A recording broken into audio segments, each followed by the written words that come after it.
ना, जब तक सरकार वापस नहीं लेगी मर जाएंगे, मिट जाएंगे, लेकिन हटेंगे नहीं। 3 लाख स्टूडेंट ही नहीं है, 3 लाख परिवार है। ये कहीं नहीं लिखा हुआ है कि आपके अंदर नॉलेज रहेगी और वही पढ़ाना है। बहरहाल हम अपने कौशल से हमारे छात्रों में क्या कमी है, हमने जो ट्रेनिंग लिया है उस माध्यम से उनको देश का जिम्मेवार नागरिक और अपने जीवन के प्रति कर्तव्यनिष्ठ और देश के प्रति कैसे बनाएं, ये हमें ट्रेनिंग दिया गया है।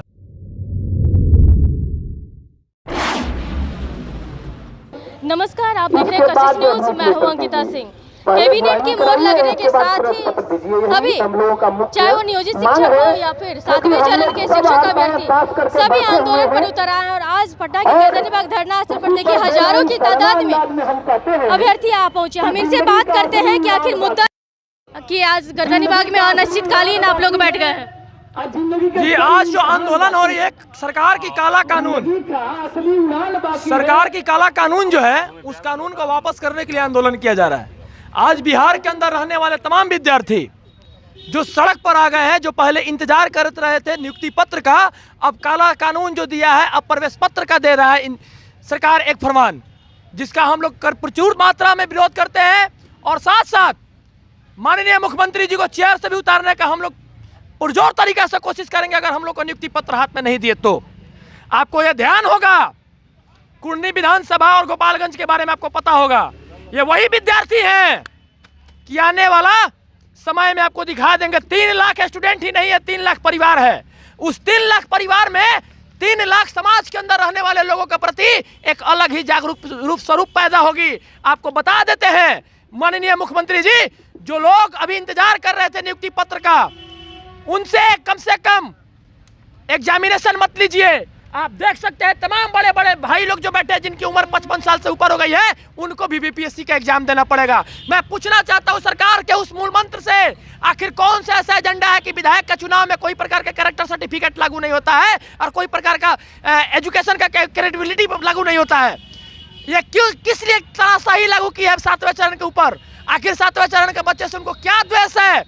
11 दिन 12 दिन से हम लोग को छटनी करके आज इस लास्ट पोजीशन पर लाकर हम लोग से बीपीएससी का एग्जामिनेशन लेने का जो प्रारूप अपना रही है सरकार, उस काला कानून को वापस लेनी होगी तो लेनी होगी। मैं बता देता हूं कशिश न्यूज के माध्यम से, अगर सरकार इसकी बात नहीं सुनेगी तो हम लोग ईंट से ईंट बजाने के लिए भी तैयार हैं आगे की तरफ में। अब तो सरकार के जो इतने जो 7 घटक दल के नेता है, वो लोग भी आप लोग के साथ है, कल मीटिंग भी हुई है, क्या निकल कर आया निष्कर्ष? देखिए, साथ है नहीं, वो लोग क्या है ना कि जो जिनके बारे में आप चर्च कर रहे हैं, एक्चुअली वो लोग भी खुल के सपोर्ट नहीं कर रहे हैं। वो एक दिखावा कर रहे हैं कि हाँ हम अभ्यर्थी के साथ में, अगर साथ में है तो आप खुले मंच पे आ कर के, जैसे हम गर्दनीबाग में बैठे हुए, आप मेरे साथ आके बैठिए, धरना में सपोर्ट कीजिए, तब समझे कि आप मेरे साथ में हैं। लेकिन आप तो घटक दल के साथ में हैं, आप उसको सपोर्ट करें इंटरनली रूप से, और एक्सटर्नली हम लोगों को आपके लुभावन देते हैं, हम आपके साथ हैं, आपके साथ है। तो ये जो भी पार्टी है वो सब पार्टी का अपना क्या है ना कि वो मिली भगत है, और वो वही चाह रही है जो वो कर रही है। और ये जो आरजेडी और जेडीयू सरकार है ना, ये सबसे ख़त्म सरकार है अभी तक में, क्योंकि शिक्षा का विरोधी सरकार अगर हमने आज तक अपनी लाइफ में ये 25-30 साल की उम्र में देखा है तो वो है महागठबंधन की सरकार। ये महागठबंधन महागठबंधन की सरकार है। शिक्षा शिक्षा शिक्षा बार बार ये चर्च की जा रही है। सब चीज़ की बहाली साल दर साल होती रहती है, आखिरकार शिक्षा की बहाली क्यों नहीं होती है? 2014 में हुआ तो 19 में तो 22 में, अब 22 का क्या 29 कीजिएगा आप खुद करें अनाउंसमेंट करके कि 3 लाख 38,000 सीट खाली है। 3 लाख 38,000 सीट खाली है, फिर बच्चे कैसे पढ़ेंगे? अगर पढ़ाई अगर हो रही है, शिक्षक आप बोल रहे हैं कि शिक्षक नहीं है, फिर बच्चे मैट्रिक भी कर रहे हैं, इंटर भी कर रहे हैं, आखिर कहाँ से कर रहे हैं? मतलब बच्चा को एजुकेशन जो मिलना चाहिए वो एजुकेशन रियली नहीं मिल रही है, सिर्फ और वो सर्टिफिकेट दे रही है सरकार।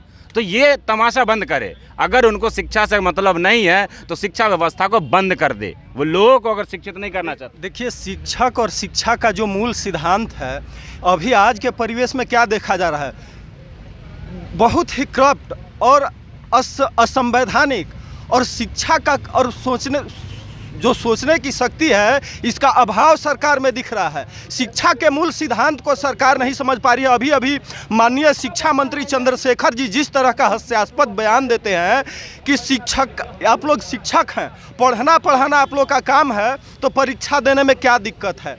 शिक्षा मंत्री ये जनता की सिंपैथी, बिहार के जनता का सिंपैथी लेने के लिए इस तरह का बयान दे रहे हैं।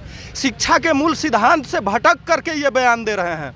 उनको ये समझना चाहिए कि किसी भी व्यक्ति के जीवन में एक अस्थायित्व आता है। जो शिक्षक प्रशिक्षित होकर आए हैं, क्या बता दीजिए भारत के संविधान में शिक्षकों को किताब लेके स्कूलों में पढ़ाने का कहीं बैन है?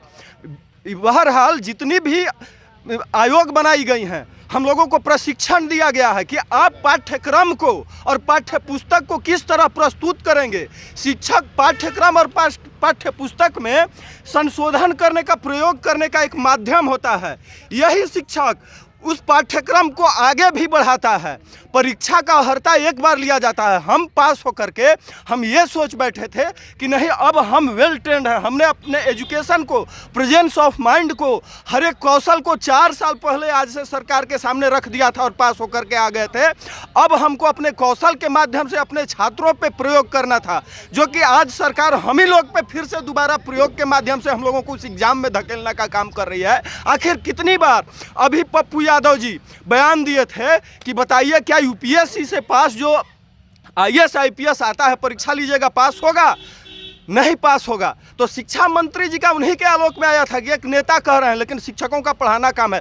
शिक्षा मंत्री जी समझिए, शिक्षकों को वोकैबुलरी पढ़ाना काम है, लेकिन ये कहीं नहीं लिखा हुआ है कि आपके अंदर नॉलेज रहेगी और वही पढ़ाना है। बहरहाल हम अपने कौशल से हमारे छात्रों में क्या कमी है, हमने जो ट्रेनिंग लिया है उस माध्यम से उनको देश का जिम्मेवार नागरिक और अपने जीवन के प्रति कर्तव्यनिष्ठ और देश के प्रति कैसे बनाएं, ये हमें ट्रेनिंग दिया गया है। और हम उस पाठ्य पुस्तक को उसको धरातल पे लाने में ये सारे शिक्षक जितने लोगों को आप देख रहे हैं सक्षम हैं। ये जाहिलों की सरकार है, हास्यास्पद बयान है। ये जनता का सिंपैथी लेने के लिए कोई परीक्षा सरकार कर रही है और जनता में ये संदेश दे रही है। लेकिन मैं एक चीज़ कहूँगा, नीतीश कुमार जी, माननीय तेजस्वी जी, आप लोग अलर्ट हो जाइए। जैसे जैसे आपकी मनसा हम लोग खोलेंगे और जैसे जैसे आपकी मनसा लोगों के बीच में आएगी, ये स्पष्ट होगा, ये पूरी दुनिया, पूरा बिहार आपके खिलाफ हो जाएगा। हम लोग ट्रेंड हैं बीएड में भी। आप जानती हैं कि बीएड में जब हम लोगों का इंटर्नशिप टीपी होता है उस समय इसी सरकार के माध्यम से प्रतिनियुक्त यूनिवर्सिटी के जो वीसी जाते हैं या जो भी